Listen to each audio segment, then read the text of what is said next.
بسم اللہ الرحمن الرحیم۔ السلام علیکم۔ روزانہ واقعات سننے کے لیے اس چینل کو سبسکرائب کریں۔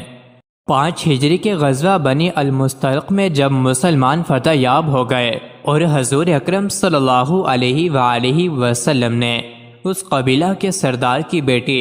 حضرت جویریہ رضی اللہ تعالی عنہا سے نکاح فرمایا تو صحابہ کرام نے تمام اسیران جنگ کو یہ کہہ کر رہا کر دیا کہ جس خاندان میں رسول اللہ صلی اللہ علیہ وسلم نے شادی کر لی اس خاندان کا کوئی آدمی غلام نہیں رہ سکتا۔ مسلمانوں کے اس حسن سلوک اور اخلاق کریمانہ سے متاثر ہو کر تمام قبیلہ مشرف با اسلام ہو گیا۔ اس کے بعد حضور صلی اللہ علیہ وسلم نے ولید بن عقبہ کو اس قبیلے والوں کے پاس بھیجا تاکہ وہ قبیلے کے دولت مندوں سے زکوٰۃ وصول کر کے ان کے فقراء پر تقسیم کر دیں۔ قبیلہ بنی المستلق کے لوگوں کو جب ولید کی اس آمد کا علم ہوا تو وہ عامل اسلام کے استقبال کے لیے خوشی خوشی ہتھیار لے کر بستی سے باہر میدان میں نکلے۔ زمانہ جاہلیت میں اس قبیلہ اور ولید میں کچھ ناچاقی رہ چکی تھی، اس لیے پرانی عداوت کی بنا پر استقبال کے اس اہتمام کو ولید نے دوسری نظر سے دیکھا اور سمجھا اور قبیلہ والوں سے اصل معاملہ دریافت کیے بغیر ہی مدینہ واپس لوٹ آیا اور دربار نبوت میں حاضر ہو کر عرض کیا کہ قبیلہ بنی مستلق کے لوگ تو مرتد ہو گئے اور انہوں نے زکوٰۃ دینے سے انکار کر دیا۔ اس خبر سے حضور صلی اللہ علیہ وسلم رنجیدہ ہوئے اور مسلمان بے حد برا فروختہ ہو گئے، بلکہ مقابلے کے لیے جہاد کی تیاریاں ہونے لگیں۔ ادھر بنی المستلق و ولید کے اس عجیب طرز عمل سے بڑی حیرت ہوئی،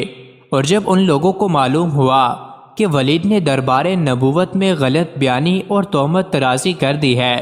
تو ان لوگوں نے معزز اور باوقار وفد دربار نبوت میں بھیجا جس نے بنی المستلق کی طرف سے صفائی پیش کی۔ ایک جانب اپنے عالم ولید کا بیان اور دوسری جانب بنی المستلق کے وفد کا بیان، دونوں کی باتیں سن کر حضور صلی اللہ علیہ وسلم نے خاموشی اختیار فرما لی اور وحی الہی کا انتظار فرمانے لگے۔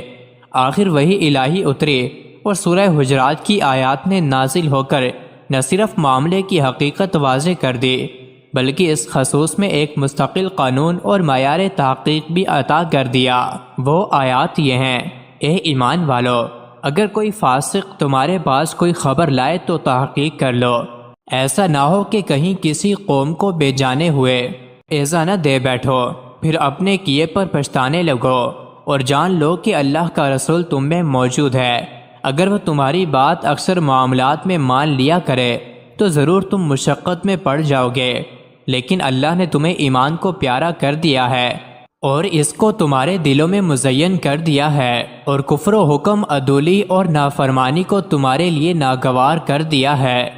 اور یہی لوگ اللہ کے فضل و احسان سے ہدایت یافتہ ہیں، اور اللہ جاننے والا، حکمت والا ہے۔ اس آیت سے ثابت ہوا کہ ایک شخص اگر عادل اور پابند شریعت ہو تو اس کی خبر معتبر ہے۔ بعض مفسرین نے فرمایا یہ آیت ولید بن عقبہ ہی کے ساتھ خاص نہیں بلکہ یہ آیت عام ہے اور ہر فاسق کی خبر کے بارے میں نازل ہوئی ہے۔